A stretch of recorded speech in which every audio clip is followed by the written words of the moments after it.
بسم الله الرحمن الرحيم. الحمد لله رب العالمين. رمضان كريم. قلبتي ورصحافدات كان انت انكو قوانا هي ما انتو اي بش تهل بش اللواتني سديد بش افراد يا ابريل لوكن لواتني كو waxaan kaga hadlahayaa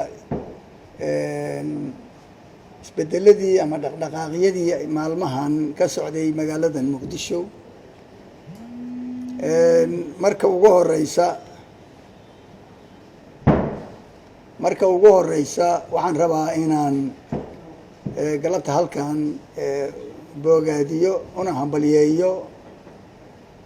ra'iisul wasaaraha Jamhuuriyadda Federaalka Soomaaliya Engineer محمد حسين روبلة iyo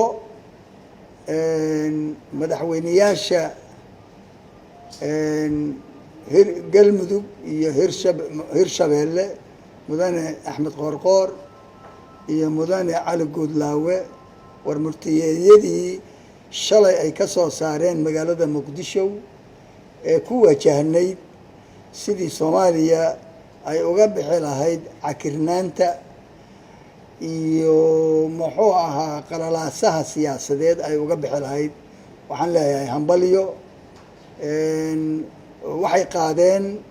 aan is leeyahay wadadii loo baahnaa ee shacbiga Soomaalida uu ka sugahayay xilliga adkaa ee loo baahnaa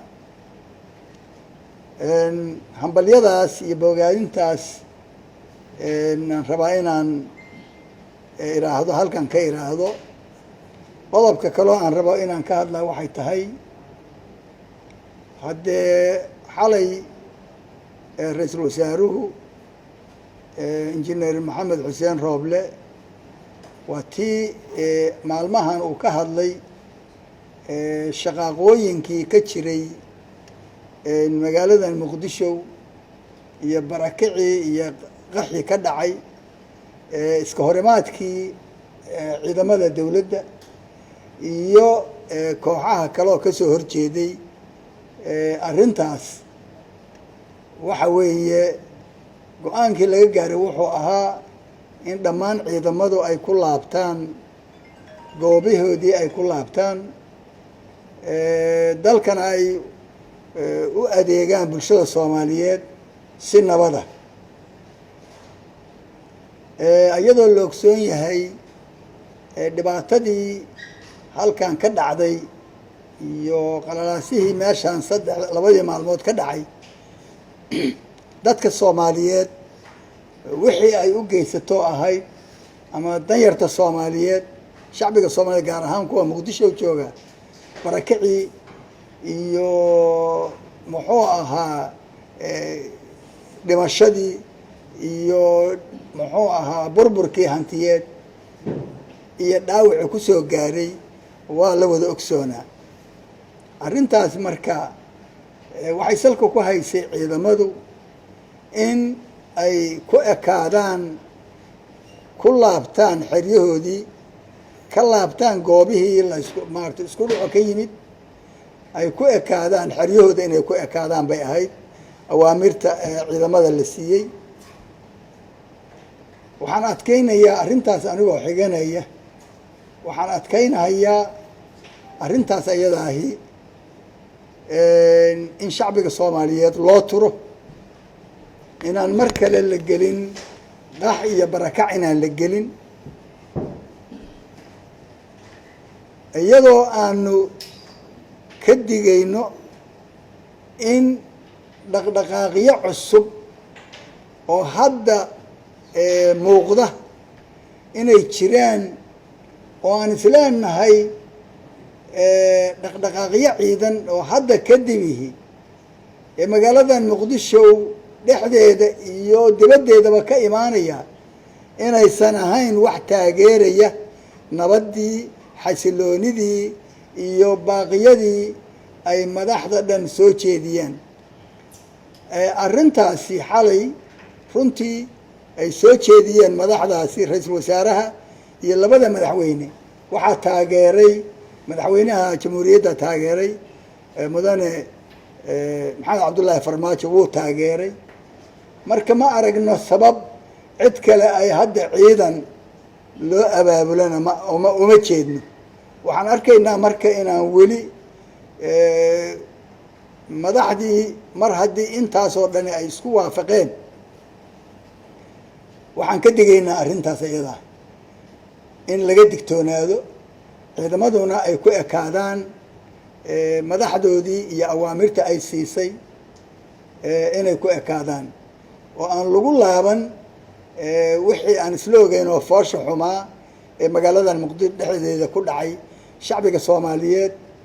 iyo dadka muxuu ahaa aan iyadoo Ramadaan ah iyo qax iyo barakac inaan loo celin dadka Soomaaliyeed oo halkan magaaladan muqdisho ku dhaqan. qodobka kale oo aan ka hadlayo waxay tahay isla arrimaha asbuucan waxaad ogsoonaydeen go-aankii shalay madaxdaa soo saareen kadib maantay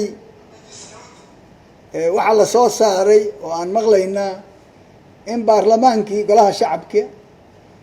maalinta sabtida loo yeeray oo madaxdoodu ay u yeertay. waxaan iyadana arrintaas iyadaahi aan doonaynaa in anigu aan u arkahayo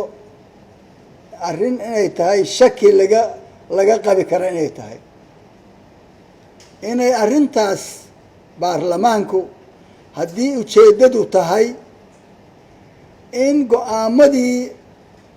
la qaatay Soomaaliya madaxweynaha iyo madaxda dowlad goboleedyadu dhammaantood